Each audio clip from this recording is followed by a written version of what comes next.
Thank you, Evan, and welcome everyone. We have got a great Funder to Funder conversation in store for you all today, packed with information on Reading Universe, a powerful new free online resource that's available to enhance the capacity of teachers to apply the science of teaching and learning in the classroom to help their students become joyful and confident readers, what we want for every single child. The science of reading is all over the news these days, as are reports on how kids are struggling to recover from pandemic learning disruptions. As we work collectively to accelerate equitable learning recovery for these children, it's imperative that we ensure classroom teachers have at their fingertips reliable information on how to teach reading and writing, information that can be applied in classrooms regardless of what the curriculum is that that school or district is using. With the fiscal cliff of ESSER federal funding rapidly approaching this fall, philanthropy can play an important role in ensuring that this work continues, ensuring that the leaders behind Reading Universe are able to finish building out this incredible resource, and ensuring that teachers are aware of it and have the time and support they need to take full advantage of it. And so to begin that conversation, I'm delighted to welcome and introduce our panel for today. Welcome first, and most importantly, to Erica Bryant. As we talk about the need to support teachers in applying the science of reading, we are delighted to have a teacher join us to share her perspective. Erica is a 26-year veteran teacher and currently serves as the first grade teacher and team leader at Pecan Park Elementary School in Mississippi's Jackson Public School District. She also serves as a professional development facilitator through Jackson Federation for Teachers and AFT of Mississippi. Welcome also to Kelly Butler. Kelly serves as a senior advisor to readinguniverse.org, a legacy project of the Barksdale Reading Institute, where Kelly served as chief executive officer. During her tenure at Barksdale, Kelly initiated the original Reading Universe concept to provide high-quality professional development to educators in Barksdale schools in Mississippi and educator preparation programs more broadly. I'm also delighted to welcome Michelle Nafik to the conversation. Michelle is the president of the Emily Hall Tremaine Foundation, where she has helped to shine a light on the importance of supporting early school success for children with learning differences. Michelle and Tremaine have been longtime partners of the Campaign for Grade Level Reading, including Tremaine's leadership in the research and release of the publication Don't Diss Our Kids, focused on promoting reading proficiency for children with dyslexia. Welcome also to Tammy Mount. Tammy was an early pioneer in online learning and professional growth opportunities for pre-K-12 teachers, and so has been critical to the online development of Reading Universe. Over the last 3 decades, Tammy has created and launched a number of award-winning teacher sites, including discoveryschool.com, scholastic.com for teachers, and pbslearningmedia.org. Her experiences as a classroom teacher who was not taught how to teach reading, and a parent of a child with dyslexia now fuel her passion to use her strategic and production skills to broadcast evidence-based reading instruction to every teacher and parent. And welcome also to Marla Uselli-Kashyap. Marla is Senior Director for Educational Issues at American Federation of Teachers, or AFT, where she leads a team working on key areas of policy, practice, technical assistance, and professional development aimed at helping teachers and their unions improve education quality and their profession. Marla led the district redesign portfolio at the Annenberg Institute at Brown University and previously worked in philanthropy, serving as a senior program officer at Rockefeller Foundation. And to guide us through the conversation today, I'm happy to welcome and introduce Jane Park. Jane is a senior content strategist at Google, where she is leading efforts to create high-quality online experiences for children and families. She drives content partnerships with product teams across Google and with external partners. A longtime partner of the Campaign for Grade Level Reading, Jane previously served as the director of Too Small to Fail, the early childhood initiative of the Clinton Foundation, and also worked at Sesame Workshop. Thank you to our amazing panelists for joining us today to share this great resource and funding opportunity. And now I'll pass it over to you, Jane. Thank you, Sarah. And huge thanks to all of our wonderful panelists for joining us today to share about Reading Universe. As an educator and advocate for teachers and kids, helping kids learn how to read and experience the joy of reading has been a passion and a North Star of mine personally and professionally. So it's truly an honor to be here with educators, administrators, funders and others who've been a part of creating this wonderful program to help all kids learn how to read by supporting educators with free, instant access to tools and resources to get the greatest number of kids to read and write proficiently. So Marla, I'd love to start with you. Literacy and reading instruction is all over the news these days, with dozens of states adopting reading-related legislation in recent years. What are you and your colleagues at AFT hearing from teachers about these shifts and the increasing focus on applying the science of reading in classroom instruction? And can you tell us how you've been responding? Sure. Thanks, Jane. It's really great to be here. Well, I'll certainly say that the attention to the science of reading is very much welcome at AFT, but it's not new to us, or I think to most of the people joining us today. And in fact, AFT's American Educator magazine published something called Teaching Reading is Rocket Science by the amazing Louisa Moats in 2020. What's interesting about that is that was an update of a publication that we published 20 years before. Based in the science of reading. So we've been on the bandwagon about the knowledge base for a long time.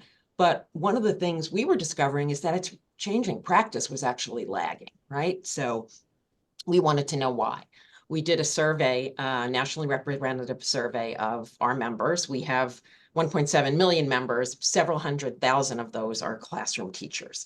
So we surveyed 2,000 of those classroom teachers, and we learned that 1/3 of them said in a typical year, more than half their students start the year below grade level in reading. Of teachers who don't primarily focus on reading, 68% told us that their students' reading ability was a barrier to their subject matter learning all of the time or frequently. And for teachers who did provide specific reading instruction, only 44% of them felt fairly or very well prepared to teach reading to struggling and below grade level readers in their classes. So across multiple questions in our survey, it became clear that way too many teachers are using low leverage practices or required programs that just don't meet their students' need. They want to be prepared and effective, but they need support. So saying just do it might work really great in a Nike commercial, but in a classroom, not so much. So at AFT, we try to respond to that by listening to teachers and then by working side by side with them via their union leaders to advocate for what will best meet their needs so they can best meet student needs. For us, that starts very much with professional learning. We're deep believers in by teachers, for teachers, professional learning. We have extensive 40-hour courses that help people become national trainers, but we realize that we also need to have much more accessible, bite-sized pieces. So we have a 10-hour online course that any member can access to learn about the science of reading and high leverage practices. We also try to do a lot to support our teachers with just-in-time resources on our Share My Lesson website. If you don't belong to sharemylesson.com, you should. It has tons of great resources, including a series of 4-credit webinars grounded in the science of reading. I want to mention really quickly that while reading is about learning, it's also about love. So at AFT, we have a program called Reading Opens the World. It's a great partnership with First Book, who I'm sure you'll hear more about on this webinar. And together we've distributed nearly 10 million books nationwide to kids and to their teachers and to their families. And when we do that, we provide tip sheets so parents can support their kids' learning. But I have to say that the thing I'm most excited about right now is the newest tool in our toolbox, and that is our partnership with Reading Universe via WETA and First Book to provide just-in-time tools and supports in very, very bite-sized pieces to our members, rooted in a deep understanding of the science of reading. It's there for teachers all the time, and we're super excited about it. Thank you, Marla. I think it's just wonderful how you've developed every part of the program just to meet teachers where they are, given their schedules, their what they have on their plate, as well as families. So thank you for sharing that, Marla. Kelly, I'd love to turn it over to you now. The reading success that you and your partners across the state of Mississippi helped to spur beginning more than a decade ago was certainly part of the spark that lit the fire of action Marla just described. We've heard that success sometimes referred to as a miracle, but most who've really dug below the headlines see that it was more of a marathon with lots of training, lots of investment, and a lot of work and heart. Can you tell us a little bit about the work that contributed to that success and how that sparked the development of Reading Universe? Sure. Thank you, Jane. And I always welcome an opportunity to tell the Mississippi literacy story, which began well before the 2019 National Assessment of Educational Progress catapulted us into the national conversation. And thanks to the campaign and Mississippi's friend Ralph Smith for highlighting this important legacy project of the Barksdale Reading Institute, and to my Reading Universe team members and funders here today who are helping to make this possible. So I'm going to try to pack 2 decades of work into 5 minutes. The slide you're seeing on the screen sort of tracks the work that we did beginning in 2000 all the way up to reaching the 2019 and 2022 NAEP scores. As most will recall, 2000 was the year the National Reading Panel published its seminal report on what we knew at the time about reading instruction. That was the same year Jim Barksdale invested $100 million in his home state to establish the Barksdale Reading Institute with the singular goal of significantly improving early reading instruction as measured by 4th grade NAEP scores. For those of you who don't know Jim Barksdale, he was the CEO and driving force behind Netscape and the former COO at FedEx. Jim believed that if FedEx packages could be delivered anywhere in the world on time and intact, then we ought to be able to teach every child in Mississippi to read. His business acumen contributed significantly to our approach. We tested a variety of things over the decade, and when something didn't work, we'd pivot and try something else. This flexibility is what typical schools and systems lack or resist. But the introduction of Barksdale resources enabled us to be nimble and nuanced. Schools welcomed the resources, but with them came trained Barksdale reading specialists to guide the work on the ground.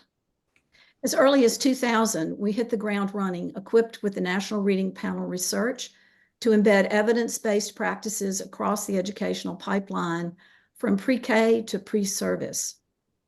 As you've said, many have referred to this as the Mississippi Miracle, but as you have seen and will see, it's really why I think of it as a marathon. I encourage other states and philanthropists to consider that the R&D has been done and paid for by Mississippi, including effective implementation. So take what we've learned, skip the marathon, and get to work on the ground. We know how to teach reading. We just need to do it everywhere. Reading Universe emerged early on when we began working in 180 of the state's lowest performing schools and in the 8 public educator preparation programs. This was back in the day of bad Basel textbooks that promised Common Core standards, but totally missed the mark on explicit and systematic instruction. Similarly, pre-service courses weren't even addressing all 5 components of reading, and there was virtually no modeling of instruction for new teachers. It quickly became clear to us that neither in-service teachers nor pre-service faculty knew much of anything about the science of reading or what the national report was recommending. We aimed to fix that. And so we set about designing and testing elements of a structured literacy model that included these components. It was within the context that Reading Universe was created. The model comprised 8 components. First, a sacred 90-minute literacy block. Second, a mastery-based curriculum for K-3 core instruction. We used ReadWell. Third, use of diagnostic assessments and purposeful interventions that targeted deficit skills. Fourth, placement of a highly trained reading coach, we train them, in every Barksdale school to model data-driven instruction and support the shift in pedagogy. Fifth, we implemented high-quality weekly professional development in a peer coaching study team format, now called professional learning communities. This was the setting for the original Reading Universe, which consisted of 38 weekly lessons across the school year. What's unique about the Reading Universe is its big picture organizing feature, the taxonomy. These PD sessions became the laboratory for how to teach teachers to teach reading. Thanks to our PBS partners, this content is being translated to the web-based platform you will see demonstrated today. The sixth component was the training of paraprofessionals to provide a double dose of literacy support during the reading block. And the last two components were purposeful literacy centers to provide essential reading and writing practice and training for school leaders in what to look for in K-3 classrooms. Among these features, I would say PD, coaching, and mastery-based curriculum proved to be the biggest difference makers. This is the model that went to scale with the passage of Mississippi's literacy law in 2013. At the governor's request, Barksdale loaned 2 senior staff to the department to assist in the rollout. The now renowned Dr. Carrie Wright would join the department shortly after the law was passed. In the meantime, we worked closely with State Literacy Director Kimyana Burke, who was familiar with and saw merit in the Barksdale model. From that point forward, Dr. Burke and Dr. Wright held the reins for implementation as History Holes did a stellar job. As for the colleges of ed, following each of the 2 Barksdale reviews of these programs, we used the findings to make changes. First, in 2005, we persuaded the state board to adopt new course requirements for licensure. And again in 2017, with additional support from the Kellogg Foundation, Barksdale designed and implemented a professional growth model for pre-service faculty. This model has gone to scale also beyond Mississippi. The Path Forward, as it is called, is a multi-state initiative to support the state-level teams in getting the science of reading and effective practices embedded in educator preparation programs, so that more new teachers arrive in classrooms ready to teach reading and writing on day 1. Since the Institute's closing, the Path Forward is currently supported by the Hunt Institute in North Carolina, where we are supporting our 3rd cohort of 6 states for a total of 18. Sarah or Jane, one of you will, I think, drop in the chat the names of the states involved thus far, in case any of you on this call are interested in learning more about this work and if it's happening in your state, and perhaps consider supporting it. Back to you, Jane. Great. Thank you, Kelly. Thank you for sharing the origin story. It's fascinating and just incredible to hear about how it's evolved. I'd love for you to share a little bit more. You shared about how Reading Universe emerged. Can you tell us what happened next, and specifically around the process of who was involved in developing this free online resource for educators and how it came together? Sure. As Jim Barksdale's investment has demonstrated, philanthropy can play a huge role in affecting change. In our case, we were positioned both outside the system to press for changes, and we were also working in partnership within the system to guide the work, and in many cases, actually do the work.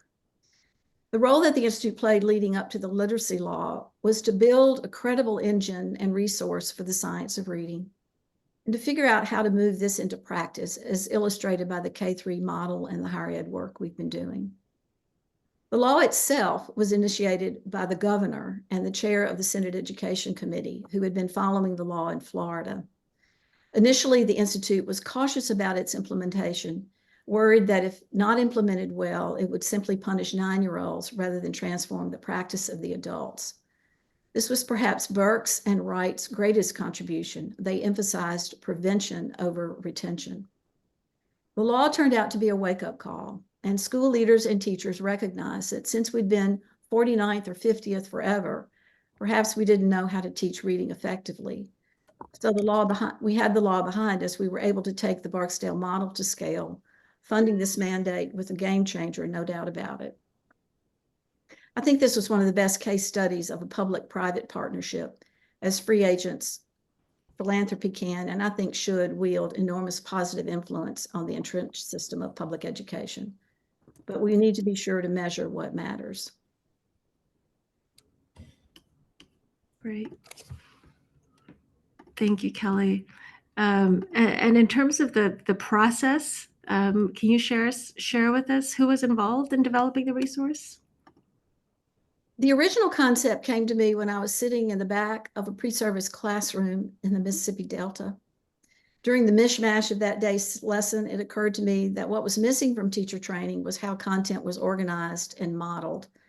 I thought that all of the skills a teacher needed to know how to teach could be presented in a single graphic, much like the periodic table illustrates the elements in the physical universe. I got some initial pushback on this from some researchers, faculty, and the State Department, arguing that you can't put the reading process on a single page because it is recursive, not linear. To be clear, Reading Universe is not a scope and sequence for teaching reading. It is a scope and sequence for teaching teachers how to teach reading and to show them how. Thus, a great framework for school-level PD and pre-service courses. I know from experience now that this comprehensive view of reading instruction is extremely helpful to teachers. It shows how the components fit together, and then through their interactive taxonomy, we are able to unpack each one, learn how to teach it, and then integrate it into literacy lessons. About 5 years ago, prior to the Institute's sunsetting, and after the Department of Ed had become a well-oiled machine for early literacy, we began to think about moving Reading Universe to the web so that more teachers could access it. It became a good complement to Letters training before Letters had a bridge to practice component. The original Reading Universe, the content for those 38 lessons, was curated and structured by the 30 Barksdale coaches and a few higher ed faculty who were open to the shift in evidence-based practices. My colleague at the Institute, Marion McBride, who served as the Institute's Director of Educator Effectiveness, deserves much credit for refining and expanding the content that you'll see on the new site. Recognizing that we had little internal capacity to build a website, I approached Noel Gunther at PBS Washington, who had been following the work of the Institute since its inception and also had a significant track record for producing a suite of award-winning literacy-focused websites. Noel saw the possibilities of sharing the Mississippi lessons with a wider audience, and thank God he agreed to partner with us and build out the site, a $25 million project. Noel shared our vision for creating a robust, reliable, and video-rich resource that would be free for pre-K through 6th grade teachers of reading and writing anywhere who had access to the internet. And Reading Universe was born. We hope it will become the premier source to blanket the country with effective practices, just as we did blanket the state in Mississippi. Wonderful. Thank you, Kelly. I love the PBS connection. And on that note, Tammy, I'd love to turn it over to you. Welcome. Some attendees might be surprised to hear about WETA, a PBS station that has been playing a leading role in an effort like this. Can you tell us a little bit about WETA and why its involvement is actually not surprising at all? Of course, I'm happy to chime in here. Thanks, Jane. WETA, to begin, we're long admirers of the campaign, and we have complementary goals that fit quite perfectly together. A mission to build community engagement, some often focused on absenteeism and summer reading. You know, all of these things are super important. We have a shared focus on the core issues that schools and families face, which is how do you actually go about teaching children to read and write, identify kids who might be struggling, intervening to ensure those kids are successful and don't fall behind as well. Reading Universe is a service of WETA, the flagship PBS station in Washington, D.C., and home of national literacy websites, as well as educational and national television programming, including the PBS NewsHour, Washington Week, and we co-produce the Kim Burns history documentaries and Skip Gates documentaries like Finding Your Roots, to name a couple of them. But 25 years ago, WETA designed an education division to become a major player in the world of K-12 education. And since that time, developing very ambitious literacy websites that have become influential leaders in their field. Collectively, we reach over 1.5 million users each month, and we've been recognized with a slew of national awards. I'll name a few that you might be familiar with, including Reading Rockets, which certainly receives a standing ovation everywhere we go. And Noel Gunther, the vice president of our organization, is in the wings on this call here as well. The credit goes to him. AdLit, equitable.org, which is for big kids, middle school and high school, to become better readers and writers. Coloring Colorado, the premier site for parents and educators of English learners. ldonline.org and startwithabook.org. And last July, we launched the prototype of our most recent project, which is the topic of today's webinar, Reading Universe, where we aspire to be the definitive resource about teaching young children to read and write for the primary audience of reading teachers and coaches. We're in the process of fully completing the prototype, and a landmark that we hope will be around for another 20 years, just like Reading Rockets and Coloring Colorado. But circling back to public broadcasting, we bring to Reading Universe the values of PBS, media that is responsible, authoritative, accessible to a general audience, and is also mindful to the fact that everyone coming to the web or to video or coming to the web or to the video we produce is a consumer of media all the time. We try to excel not just in the authority of what we write, but also in our production values. So we shoot video at PBS standards, and we have a lot of video on the site. And we try to write things very clearly in colloquial English without a lot of jargon. Reading Universe is designed in a way that is accessible to a general audience. And then we just work like crazy to attract the biggest possible audience because we want to have the biggest possible impact. Wonderful. Thank you, Tammy. Just a quick story. My parents moved to New Jersey from Korea in 1968, and they always attribute Sesame Street, PBS, as the way that they learned English. And we all have fond memories of sitting together with the family watching Sesame and benefiting from programs on PBS. And it's just great to hear about this connection with PBS and how it's really expanded your audience. And I know you said 20, but I would like to double that to 40. Just because I hope this program will be around for much longer. All right, Marla, welcome.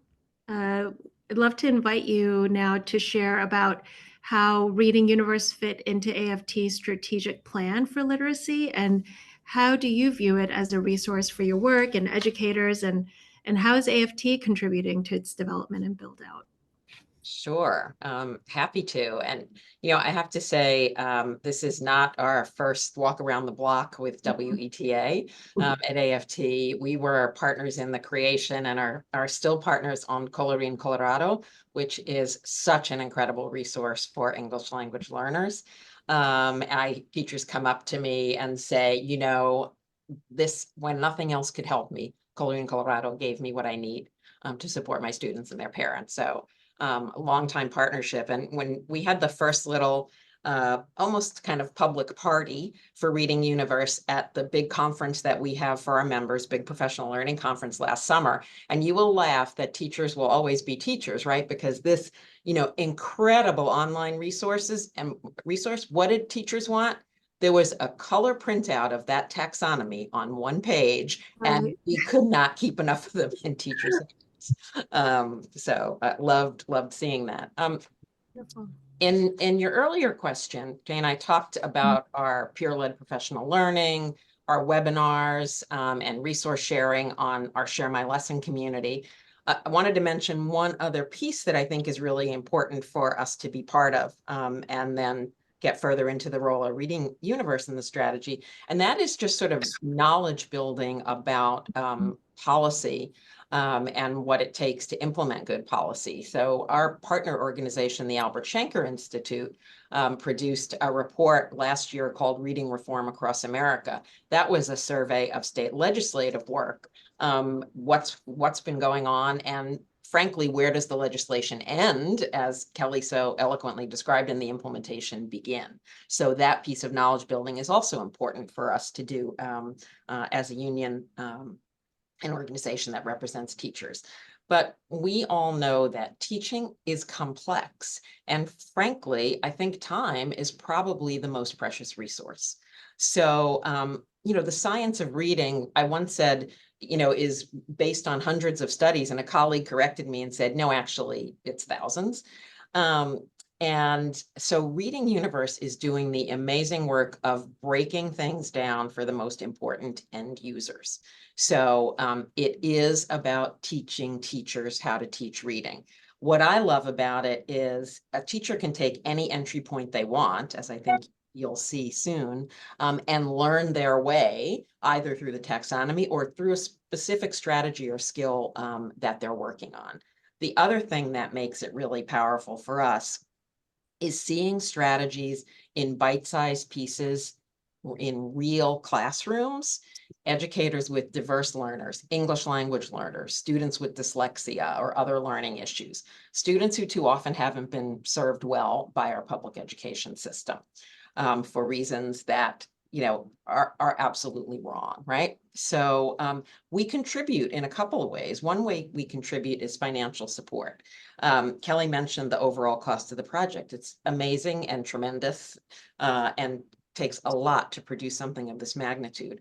Our dollar contribution is only $500,000, not big in the grand scheme, but we have a very strong responsibility to spend wisely on behalf of our members. So we hope that for AFT to say, we can invest $500,000 in this because it will matter to our members and the students they teach. We hope that sends a positive and important message.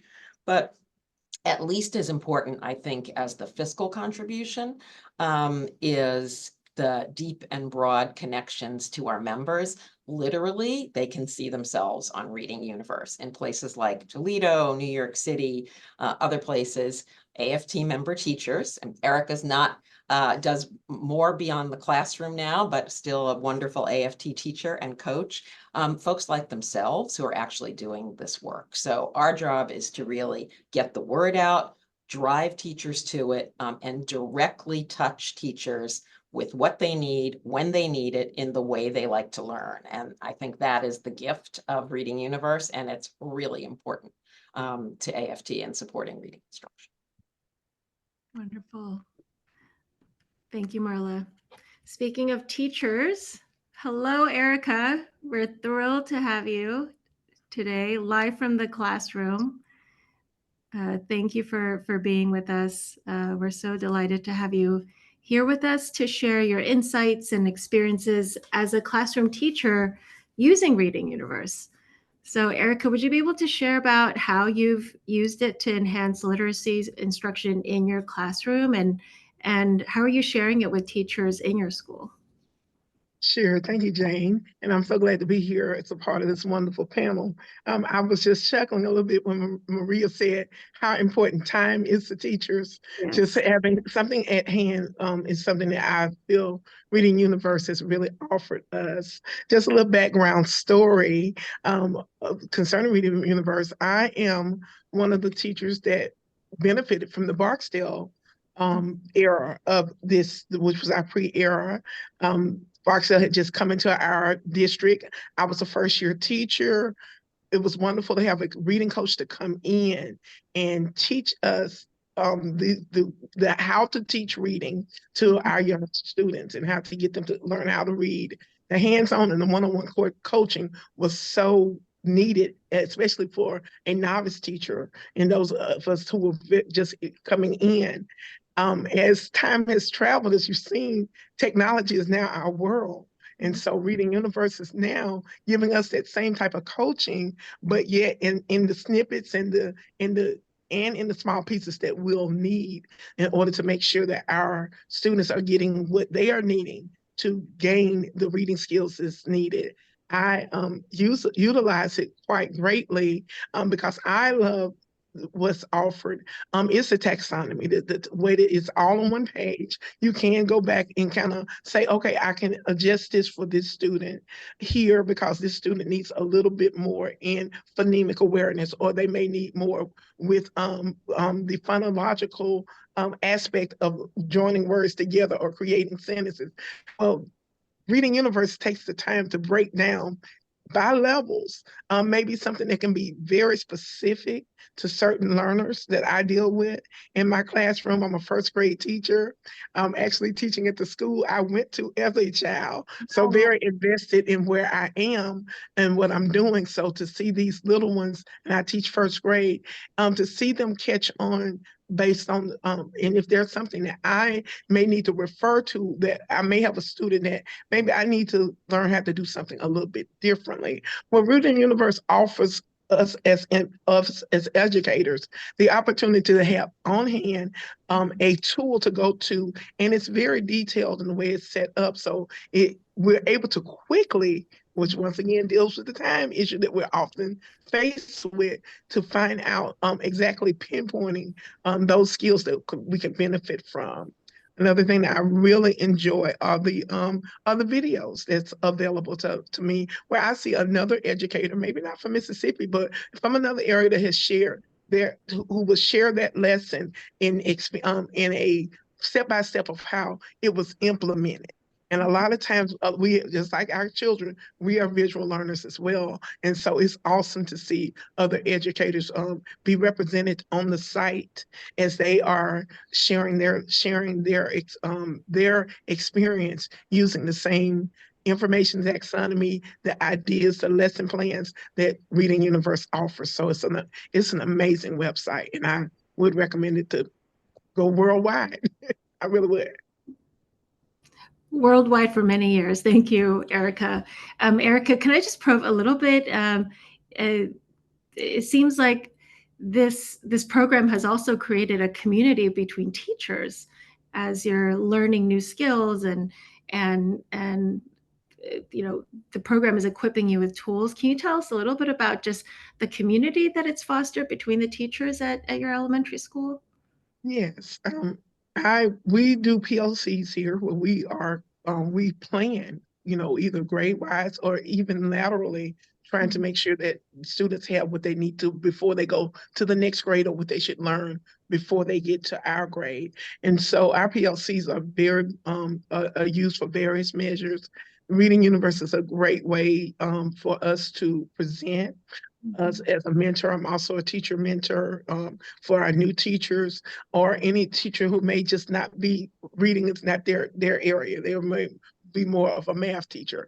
Well, they're needing the help, and so Reading Universe allows me to put it in more simpler terms as it's being presented, and we are able to use it as a guideline, using the videos, using the information that's given in the documents that have been supplied, and even the research. There even in our taxonomy is showing how is supported by research, so that the science of reading can be implemented very well in schools.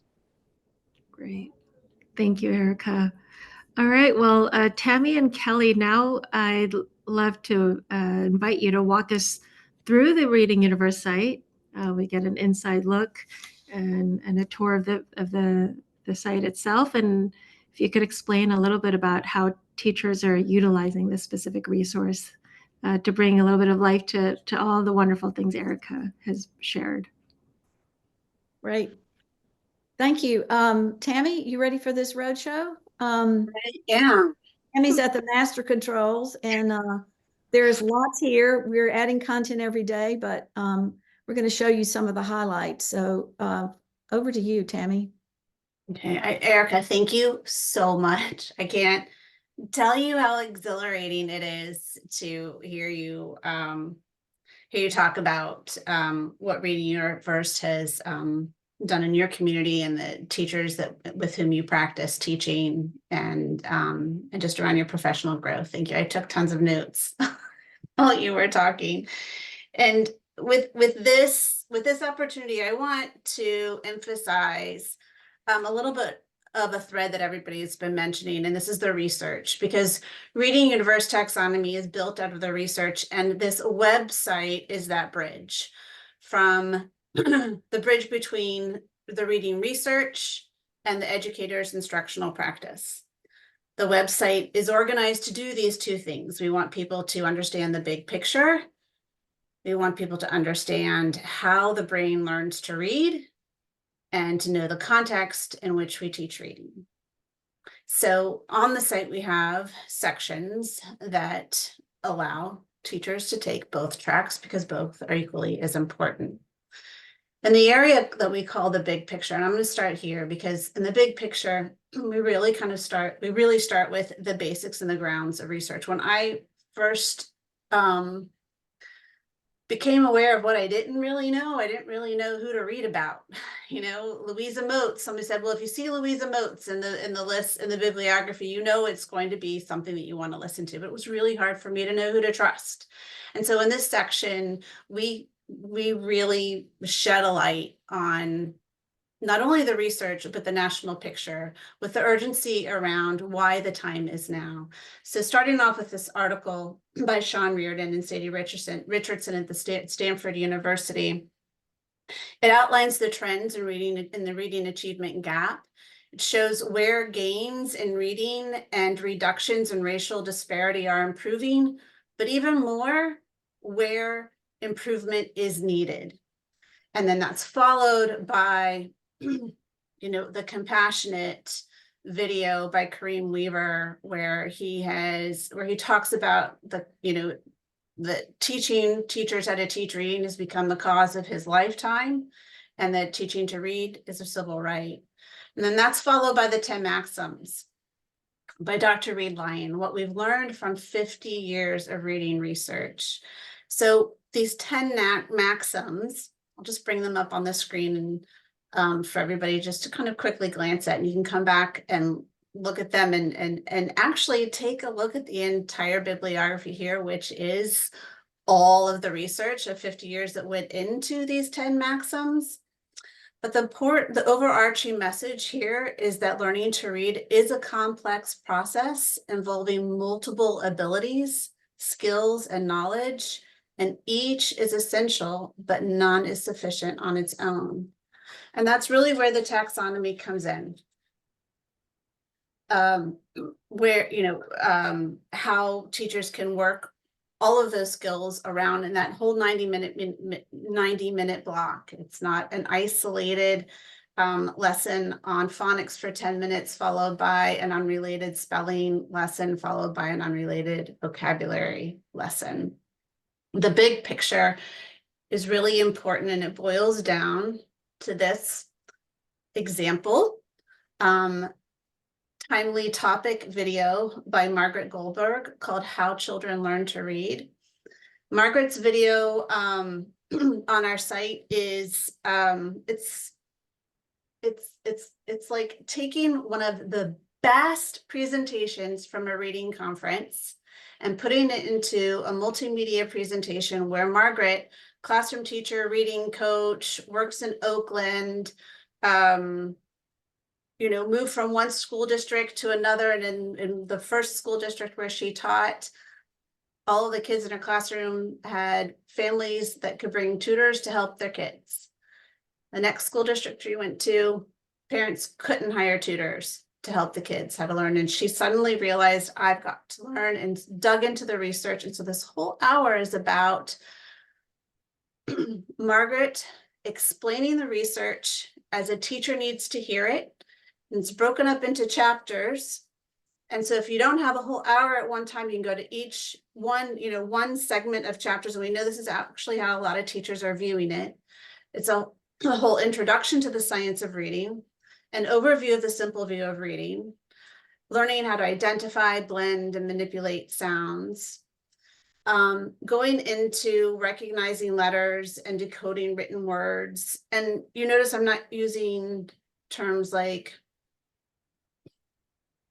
I'm not using highly technical terms here in jargon, because the purpose of this presentation is really Margaret showing how the research and what the skills and instruction of the skills looks like in practice. So she takes two readers from her classroom and explains what they are doing, where they are going, and where they're going to go next, and how she's going to help them get there.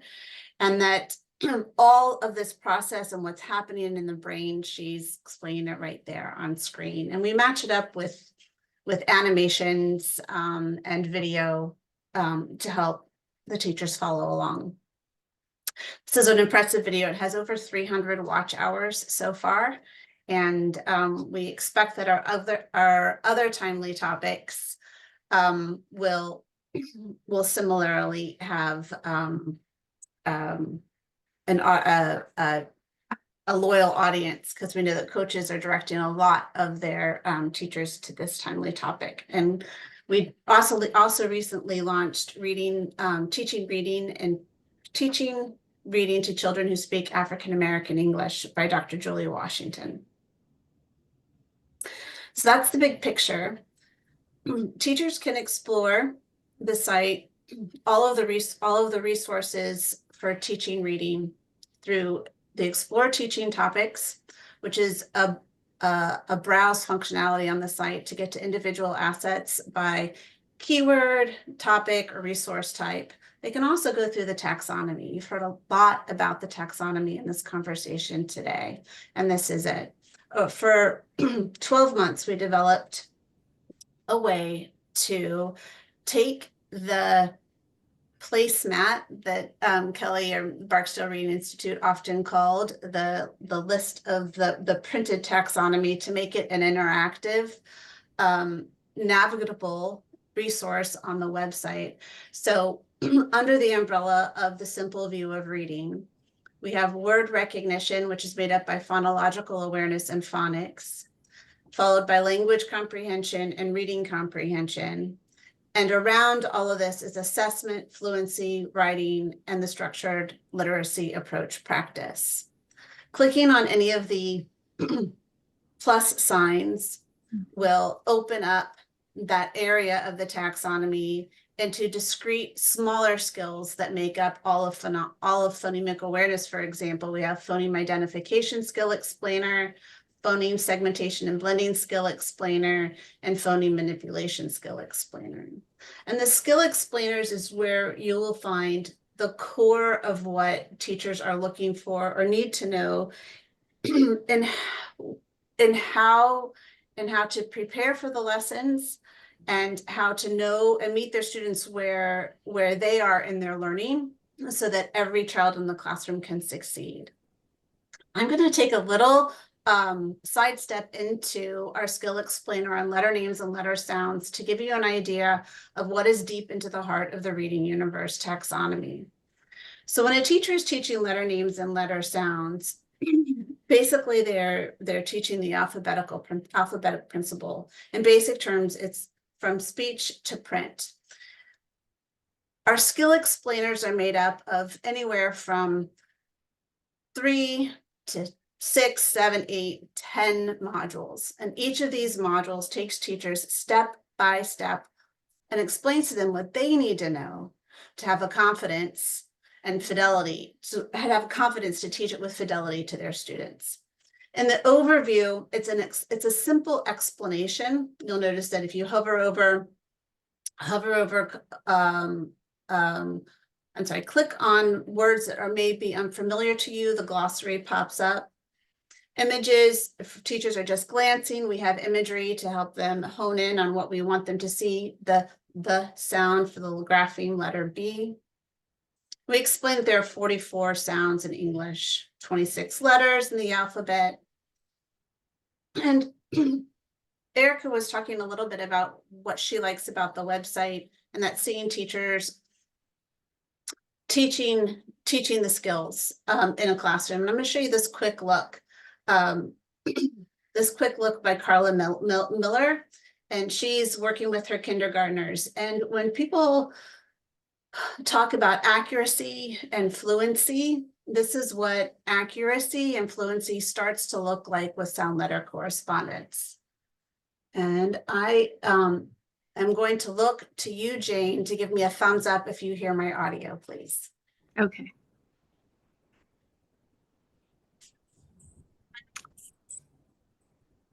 I'm not hearing the audio. Okay. Or maybe While if, you're- yep. Go ahead. Oh, if you increase the volume a bit.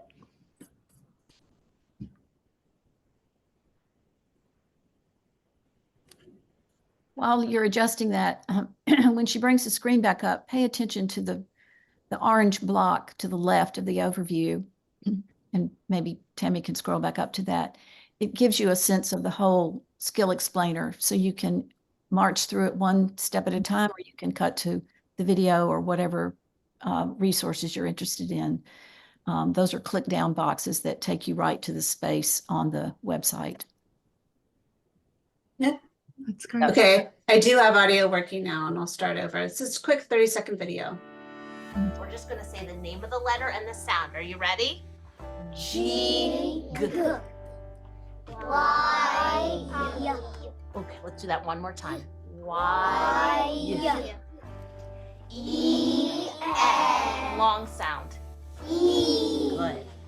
Q. Q. Rule.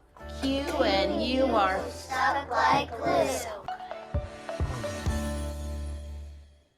I think I'm going to have that line stuck in my head all day now. Okay. And of course, the video transcripts are available for anybody who wants to go back and read the transcript or use it for any of their training purposes. Call out boxes that call out kind of the core of what just happened in that video. We also, in the overview section, spend a little bit of time talking to teachers about the importance of articulation and sound production. We don't go into great length in this skill explainer. We do that in our skill explainer on articulation, but teachers need to know if they're coming just to sound letter correspondence, important notes like this. And I'm going to play another short video by interventionist Morgan Walton, and she demonstrates a simple tip to help students remember how to clip sounds. When we teach our students how to make sounds, it's really helpful to offer cues that help them to see, hear, and feel how the sound is produced. We can also use these cues to correct any sounds that are mispronounced. I'm going to model how to teach the sound of the letter B using these cues. B spells the sound B. We call B a lip-popping sound because when we say it, we keep our mouth closed and our lips together until they pop open with a burst of air as the sound is made. Let's all say that lip-popping sound, B. When we say B, the voice box is turned on, and it feels like we have a motor in our throat. Touch your throat while you say the sound B. Do you feel that vibration? Hear how quickly we pronounce the sound B. It's a sound that we need to clip off so we don't say at the end. Let's practice the clipping sound, B. Okay, what sound does B spell? B. Most teachers don't have a speech pathologist in the classroom teaching them how to teach letter sound correspondence or sound letter correspondence. Nor do they necessarily have training with speech pathologists on how to pronounce the sounds. But those simple things of not having the at the end, when a child goes to spell a word with the letter B, they're not trying to add a verb, a vowel at the end that spells . The other important piece of learning letter names and letter sounds is actually letter formation. We have a whole skill explainer on letter formation, but here's where we tie writing with learning to read and write and say and learn our letters and sounds. And in this particular video, it's a sound letter dictation with kindergartens. And for the sake of time, I'm not going to show it, but I invite everybody to go to our YouTube channel or to come back to the skill explainer to see the video. As Kelly mentioned, a teacher can skip to any part of the skill explainer that she thinks might be what she needs just in time. Someone like Erica, who really knows the nuts and bolts of how to teach this, but just wants to come to look for the videos or get quick links to lessons or activities, will go to our resource hub. And in the resource hub is where she will find all of those organized by those in a simple list. But I'm going to take you back up to the second section of this skill explainer, when to teach letter names and sounds, because teachers often wonder, where does this skill fit into the taxonomy? When do I teach it? And this, you can scroll down this page in less than a nanosecond, because it's really, really simple. We want teachers just to know that this is the alphabetic principle is where the phonemic awareness and phonics come together. And and at the pre-K level is when we begin teaching sound letter correspondence, and we should generally children should be able to name all letters and recognize both uppercase and lowercase by the end of kindergarten. Just teachers knowing the expectations of the kids that are in their class, they're going to be able to recognize who's not where they need to be, and if the teacher can help them, or where to get help outside of the classroom for that student. Going on from the when to teach, it's how to teach. And the how to teach is organized into two sections: prepare for instruction and explicitly teaching the skill. To prepare for instruction, we help teachers understand what information they need to gather in order to put together their own lesson plan. If I'm teaching digraphs, and I'm going to be collecting my word list on digraphs, I'm going to be collecting my decodable text. All of those things are going to go into making up that lesson plan. For sound letter correspondence, I'm going to need to know, well, which letter do I start with? Which groups of letters do I start with? And so here we give some example timelines for introducing letters. Some teachers teach sound together. So the teachers, and then we provide downloadable flashcards to practice with small group or whole group instruction. And they start off with the pictures, and then when they start learning it, they go from with pictures to no pictures to lowercase, because lowercase is what they're going to see most often when they read. Wonderful. Thank you, Tammy. I would love to do a whole deep dive on this website, but we're going to have to actually move on to the next session, the next section of our program. But thank you, Tammy, for that wonderful tour. You're welcome. I appreciate the deep dive, and encourage everyone to visit readinguniverse.org. Thank you for letting me take the time. Great. Thank you. Well, now I want to transition the conversation a bit. We've touched upon the critical roles that philanthropy has played, first in Mississippi and in the early stages of development of Reading Universe. But I'd like to shift now to dig a little deeper into the role of philanthropy and opportunities for funders to support Reading Universe. So, Michelle, I'd love to invite you to share why Tremaine got behind Reading Universe, and can you tell us a little bit about the Tremaine Foundation and how its mission and work aligns with Reading Universe? Absolutely. I'm thrilled to be a part of this. And I just want to say, if you're a national funder, if you're a place-based funder, if you're a niche funder like Tremaine, I think you can really find yourself. If you have anything to do with education, you can find an entry point into the value proposition behind Reading Universe. So we're a niche funder, 35-year-old family foundation in the space of learning differences. It is incredibly personal across all 7 branches of our family, dealing with learning differences, specific learning disabilities, and knowing that we celebrate neurodiversity. But in 1993, we were still helping to raise awareness that dyslexia was actually a real phenomenon happening. So neuroscience gets better. Science of reading gets better. We know that it is oxygen for these kids, for anyone with LD in a classroom, to have structured literacy as part of what's happening in the system. It is actually a collective trauma, generation after generation, that we are not intervening with science of reading for kids with LD. we really want to change that. We fund all kinds of things. We try and do the earliest identification of reading challenges. And I love that Reading Universe. We're going to go K all the way through, but K2 is what's accessible right now. Start as early as you possibly can.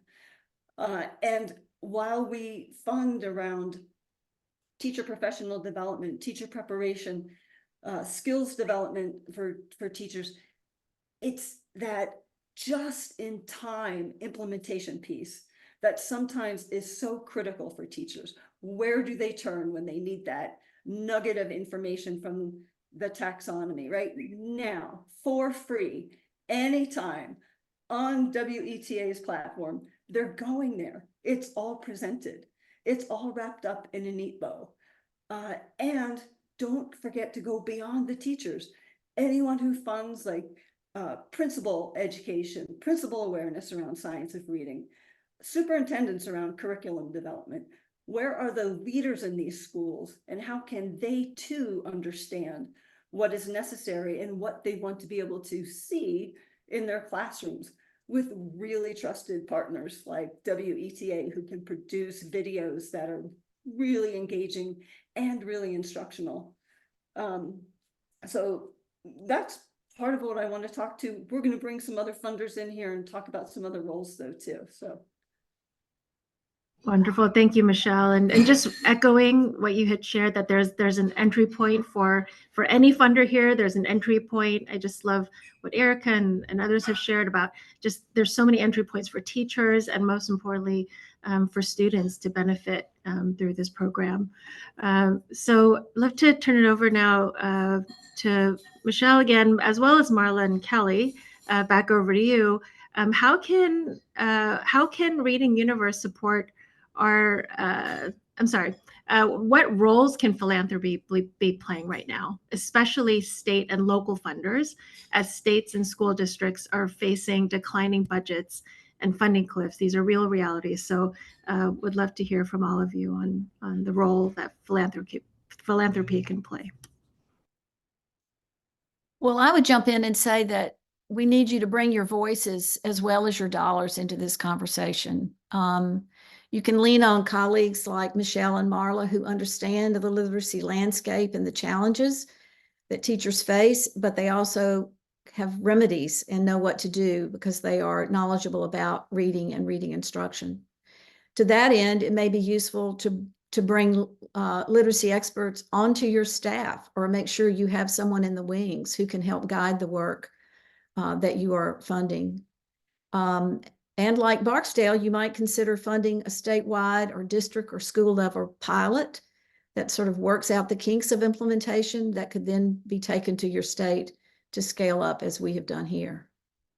Philanthropy is a really, really important partner. You can say things that the state departments and other state agencies can't say and do, and you are an important partner to work to sort of break up some of the entrenched practices that we're seeing and get this science into every classroom. So thank you for your attention to today.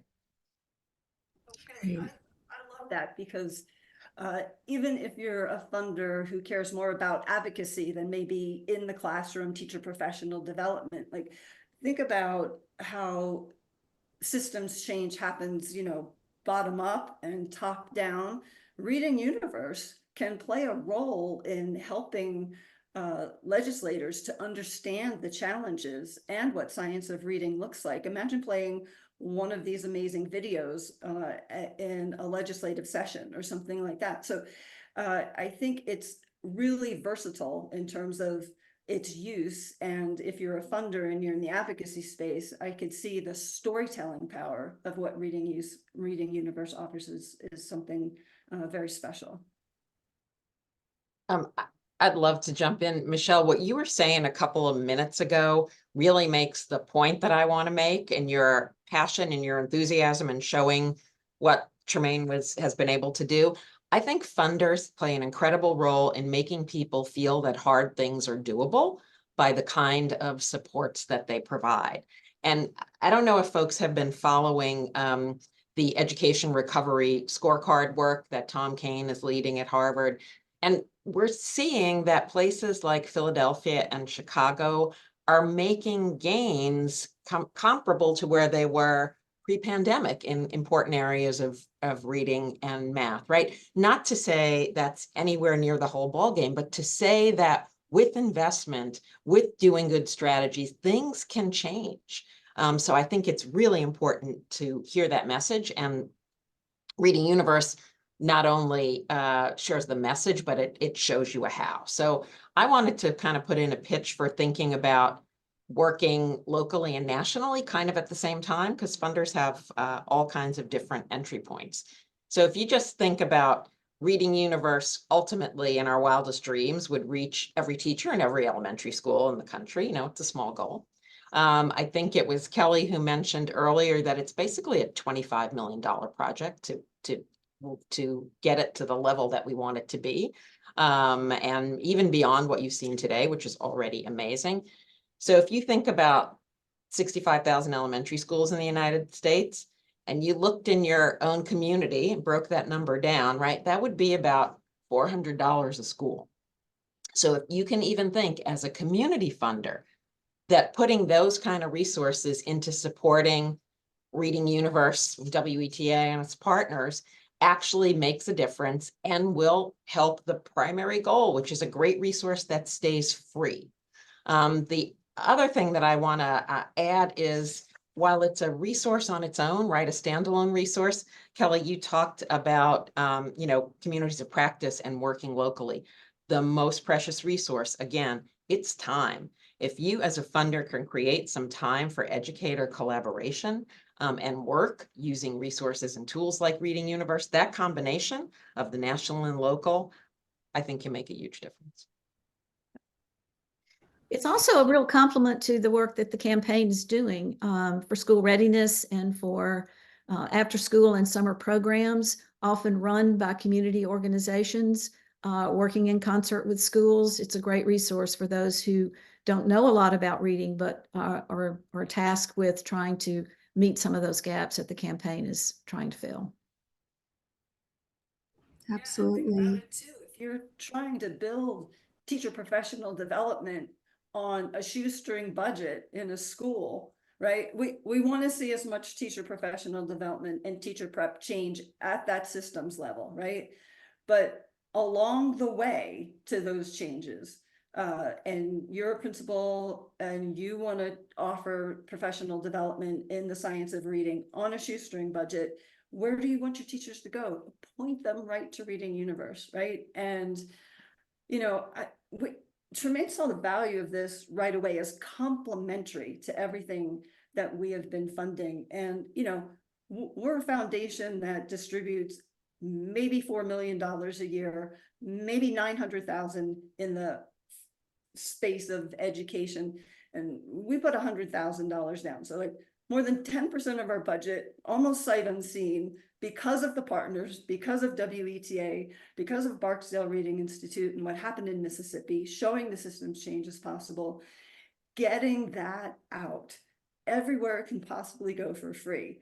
Like this is a place where, you want to try and double down and you want to try and help build this thing out year after year, right? K2's up in the demo site that's being built, but there's a long way to go. And how do we help kids K through by collaborating with each other as funders, finding the complementary on-ramps to where it fits for you in your funding landscape. I would love to see more collaborative funding on getting this Reading Universe fully built out. Fully built out. And I just want to reiterate yet again, there was a question that came through. I may have missed this earlier, so I apologize if this is already answered. Is there a subscription access fee for the resources? Just want to reiterate again, free. There's no paywall here. It's available at teachers' fingertips for free. And again, that is just so powerful to create equitable access to these materials. Michelle, Marla, Kelly, is there anything else you might want to add about how Reading Universe really supports our national literacy push and the role that funders listening in right now can play? Well, let me say that we recognize that the ecosystem for literacy support is growing in a good way. There's lots more out there that's available than was ever available when Barksdale began its work. So we applaud those many multiple efforts that are going on. What makes Reading Universe distinct, though, is it is free.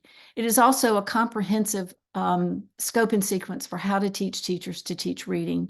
And so that makes it distinct from other websites, which may be more expensive, which will be more expensive since we're free. Also are longer modules that teachers have to slog through. They don't have time. The things that teachers tell us is just show me, don't give me a lot to read. We need to cut to the chase and learn how to do this. And the best way to do that is by showing them. So we really feel like we're filling a niche in this market for providing high quality, reliable professional development for teachers. Teachers are searching for information. We did in our market studies that First Book helped us with.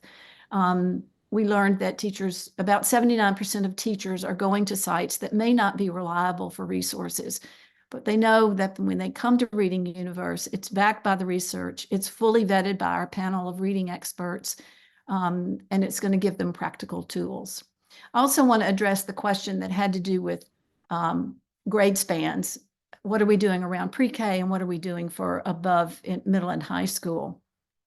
We will be building out a pre-K portion of the site that will address early language development and how important that is to learning to read when you get to the kindergarten gate. So stay tuned for that. It's in the phases of our development, but it's very definitely a part that we're going to be addressing. As for middle and high school, another legacy project of the Reading Institute is doing a pilot here in Mississippi around 4th through 8th grade reading. That work will be forming what we put on the Reading Universe. This website right now is designed for pre-K through 6th grade, but we know that teaching struggling readers from our experience here in Mississippi, that a 9th grade struggler has the same issues that a 1st grade struggler has. Now we adapt it for the level of the student, the sophistication of the student, but it's important that they get those skills that they missed way back in 1st grade. So in some ways, we're trying to be everything to everyone, but we know that this pre-K 6 span is the really important critical point, and there will be lots of good, useful tools for teachers and school leaders once we're done. So help us get it built out. I want to get very real for a quick second, if I could, Jane, and to say something super important to remember. This, you probably wouldn't use this phrase, Kelly or Tammy, so I apologize. Being sort of curriculum agnostic, I think, is really important because, let's be honest, there are decisions that get made that have to do with what's available, what's approved, where the money's coming from, who knows who. And we know from our teacher survey that teachers are using stuff that they're required to use that doesn't provide them with everything they need. And just to know that this isn't contradictory, it can be all, or it can be supplemental to something that you are forced to use that's not working for you. It's hard to say that, but that is so, so important to teachers who are struggling every day to give struggling readers the best that they can possibly give them. Thank you, Marla, for that real talk.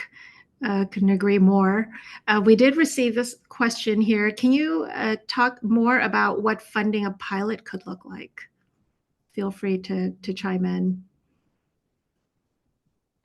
Well, depending on what level you're funding, if you're working with a particular school district, I think conversations with the district perhaps around if you don't have access, for example, to coaching, to fund a pilot that actually you fund the coaches for a particular school or set of schools to demonstrate the impact that high quality coaching can have on changing practice. It's those kind of things that need to be demonstrated for decision makers who are funding at the state level to see what works and then it works with your own kids. But there are a variety of things depending on what the glitches are. You could fund a better curriculum for a school district or for a particular school to illustrate, particularly in schools that are using the old materials that is based in whole language and practices that aren't evidence-based. So there are a variety of ways that you could you could introduce a pilot. And you will have my email address after this. If you want to communicate with me directly, I'd be happy to talk to you about that. Thank you, Kelly. And I think that's been a consistent theme throughout. There's really is an entry point for all here.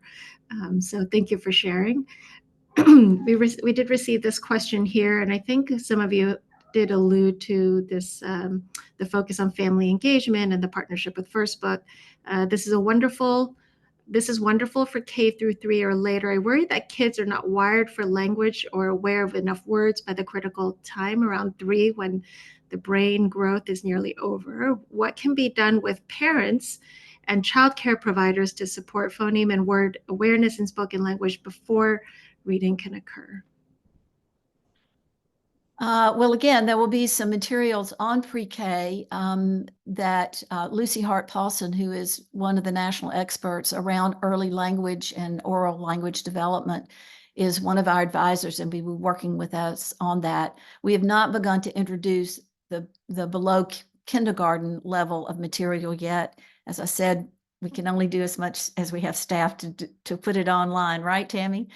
So it's part of the plan, but it's not there yet. So all I can tell you is send some checks and we'll get it done. There's a lot of work, important work to be done, clearly. Just a quick plug. Sarah here noted in the chat, we posted a short survey poll. So please, we encourage everyone to fill out the survey, please. We'd love your feedback.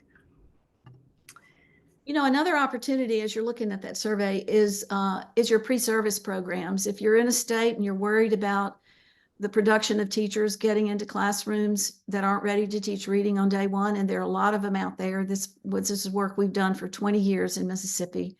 There are opportunities for you to perhaps do some pilots with your pre-service programs utilizing Reading Universe as their curriculum, because there's a lot of material here that could easily be framed in an early literacy course in pre-service. So there's another opportunity there ripe for taking. I think about like the amount of legislation that is happening in that teacher preparation space, in the structured literacy, in the classroom space. And, you know, just because policy is getting on the books doesn't mean implementing science of reading and structured literacy is happening. So, and there are many ways to go about funding pilots for that kind of professional development to happen for principals, assistant superintendents, teachers, all your building leaders, your interventionists, your coaches, right? Complementary to that would be this free resource. So invest in building out the free complementary resources that teachers are going to turn to again and again and again, right? I just experienced this in my classroom. I forget exactly how to implement that. Go to taxonomy, do this, right? Help, you know, with pilots that bring all the system change pieces together. So what's your science of implementation around structured literacy? Where does Reading Universe fit in? Fund both things, pilot, complementary, building out Reading Universe together. That's how we go further faster together.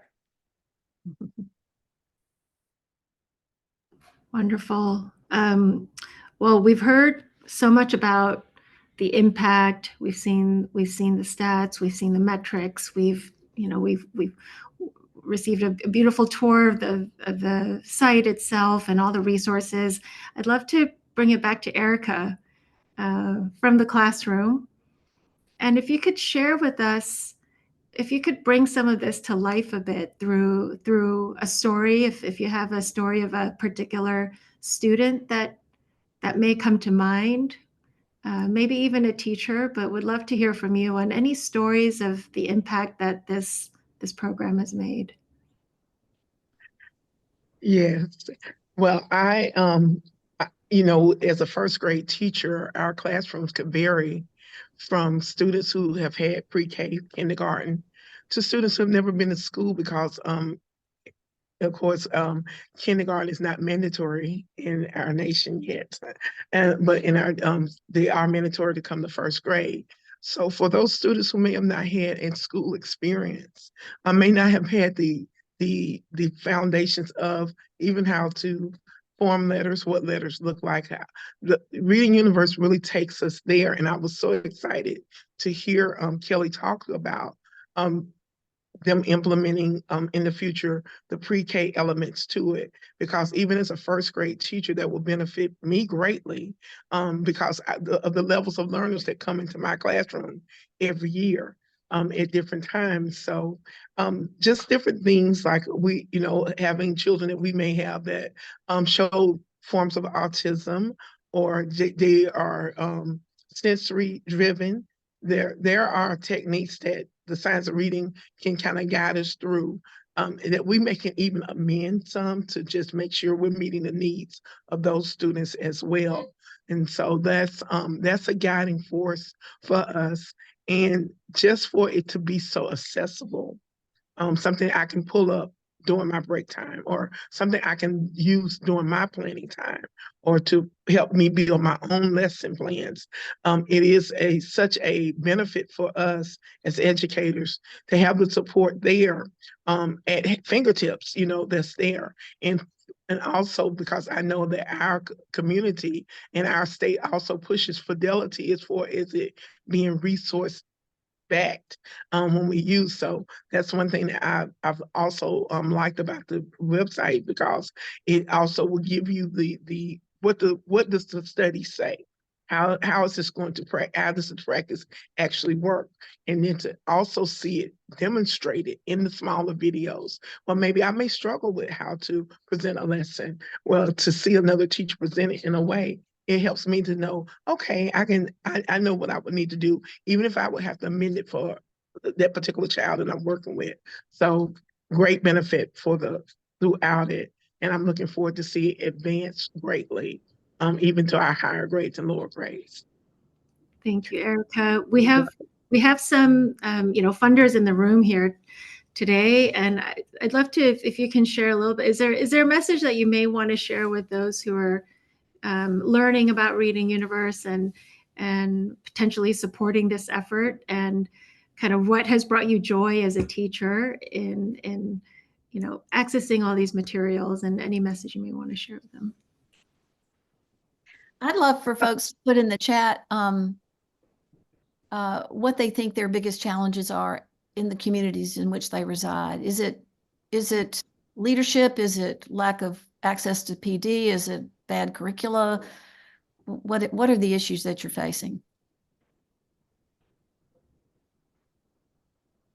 And Erica, feel free to chime in as well. But folks want Forgive me, students are walking back and forth. But yes, yes, I will just encourage, that, teachers are always looking for to know that we're supported in various ways. And I feel like if we can get Reading Universe as a part of something that's available, even make it like even a hard sell to certain districts, because I know districts sometimes have guidelines, they use only certain things, but the study always shows the foundations of reading is so vital, especially for these first 3 years of learning. Mississippi has a third grade gate test that our third graders must pass in order to move on to fourth grade. So laying these strong foundations in reading is vital.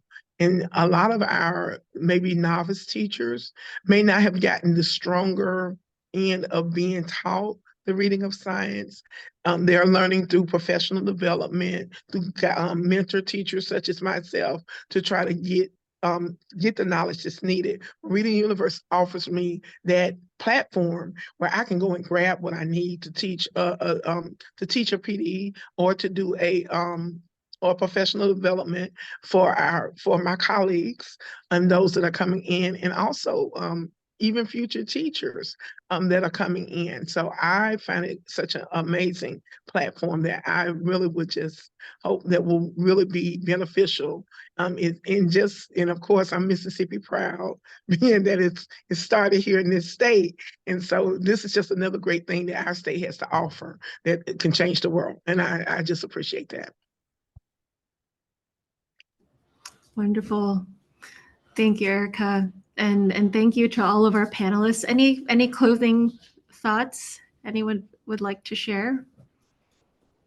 I see Jane McDonald asking a question. Jane, why don't you just call me? Nice to see you here.